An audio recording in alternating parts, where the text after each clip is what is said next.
আজকে আমরা নির্বাচন করেছি, কেউ মন্ত্রী হয়েছি, কেউ এমপি হয়েছি, কেউ বড় বড় চাকরি করছি, আমাদের সচিব মহোদয় এখানে আছেন, সবাই আমরা ছবি তৈরি করছি, কিন্তু যারা এর জন্যে চলে গেছে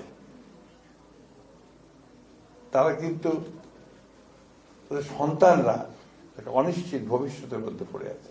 অন্তত এইটুকু বোধহয় আমরা করতে পারি, তাদের ভবিষ্যৎটাকে একটু সুন্দর করার চেষ্টা করতে পারি, তাহলেই আমাদের সরকারে আসাটা সার্থক হবে, তা না হলে হবে না বলে আমি মনে করি। আমি বক্তব্য দীর্ঘ করবো না। আমি এই সারাটা সংগ্রামে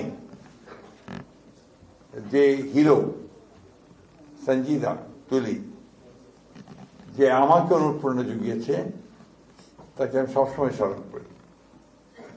স্মরণ করি, মনে করি, এবং তাকে সত্যিকার অর্থে আমি তাকে হিরো মনে করি। ওই সময়টা আমি জানি এককভাবে কিভাবে লড়াইটা লড়েছে, কিভাবে এককভাবে জেনেভা চলে গেছে, হিউম্যান রাইটস কমিশনে কথা বলেছে। এই মেয়েটা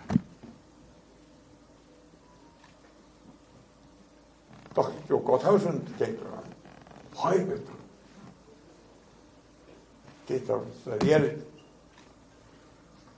যাই হোক, আমি ভারাক্রান্ত করতে চাই না। একটা ছবি নির্মাণ করার উদ্যোগ নেওয়া হয়েছে, অত্যন্ত আনন্দের কথা, ভালো কথা।